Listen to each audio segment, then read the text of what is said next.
Welcome to all purpose channel. ఈ వీడియోలో మనం 6వ తరగతి తెలుగు పాఠ్యపుస్తకంలో నుండి 9వ పాఠ్యాంశం ధర్మ నిర్ణయం. ఈ పాఠ్యాంశం యొక్క భాషాంశాలు, వ్యాకరణాంశాలు చూద్దాం.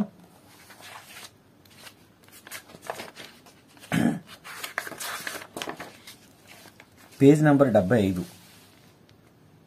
దీనిలో భాషాంశాలు.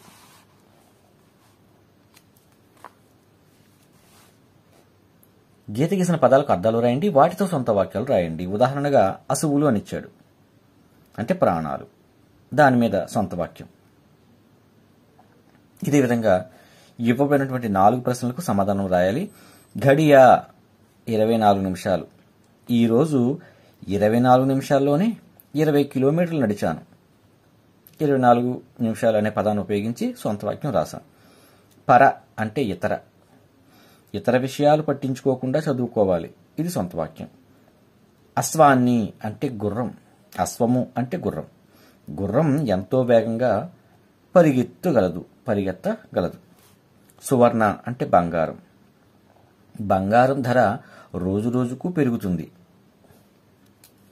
భాషాంశాల్లో ఆ అంశం, అర్థాలు, సొంత వాక్యాలు. తర్వాత ఆ అంశం సమానార్థక పదాలు గుర్తించి రాయండి. గుర్రం, అశ్వం, హయం. గుర్రం, అశ్వం, హయం ఇవి పర్యాయ పదాలు. సూర్యుడు, ఆదిత్యుడు, రవి. సూర్యుడు, ఆదిత్యుడు, రవి ఇవి సూర్యుడికి పర్యాయ పదాలు. ఇవి గుర్రానికి పర్యాయ పదాలు. ఇక అద్రి, కొండ, పర్వతం. అద్రి, కొండ, పర్వతం. అద్రి, కొండ, పర్వతం ఇవి పర్యాయ పదాలు. తర్వాత ఈ అంశంలో ప్రకృతి వికృతులు జత చేయమన్నాడు. బ్రాకెట్లు మధ్యలో ఉండాలి, ఇవి కాదు. బ్రాకెట్లు మధ్యలో రాసుకోండి. రథం, ఆ అరథం. కుమారుడు, ఈ కొమరుడు. ఆజ్ఞ, అ ఆన. తర్వాత ఈ అంశంలో వ్యతిరేక పదాలతో పూరించండి అని ఉంది. ఉదయిస్తాడు, అస్తమిస్తాడు. అన్యాయం, న్యాయం. సుఖం, దీనికి వ్యతిరేక పదం దుఃఖం. సామాన్య, అసామాన్యం. తర్వాత వ్యాకరణాంశాలు ఇవ్వడం జరిగింది. క్రింది పదాలను గమనించండి. 4 ముఖాలు, 3 కన్నులు, పంచపాండవులు, ముల్లోకాలు, 7 ద్వారాలు. ఈ పదాలను గమనించినప్పుడు మొదటి పదం అంకె అవుతుంది, సంఖ్య. 4 సంఖ్య, 3 సంఖ్య, పంచ అంటే 5 సంఖ్య, ముల్లోకాల్లో 3, ముల్లో అంటే 3, 7 ద్వారాలు 7 సంఖ్య. ఈ పదాలను గమనించినప్పుడు పూర్వపదం సంఖ్యావాచకంగా ఉంది. పూర్వపదం సంఖ్యావాచకంగా ఉంటే అది ద్విగు సమాసం అవుతుంది. చూద్దాం. చతుర్వేదాలు, ఇది ద్విగు సమాస పదం. చతుర్ అంటే 4. నవధాన్యాలు, ఇది ద్విగు సమాస పదం. నవ అంటే 9. సప్తవర్ణాలు, ఇది ద్విగు సమాస పదం. సప్త అంటే 7. కింది వాళ్ళలో ద్విగు సమాస పదాలను గుర్తించి రాయమన్నాడు. వీటిని ఇక్కడ గుర్తించి ఇక్కడ రాస్తే సరిపోతుంది.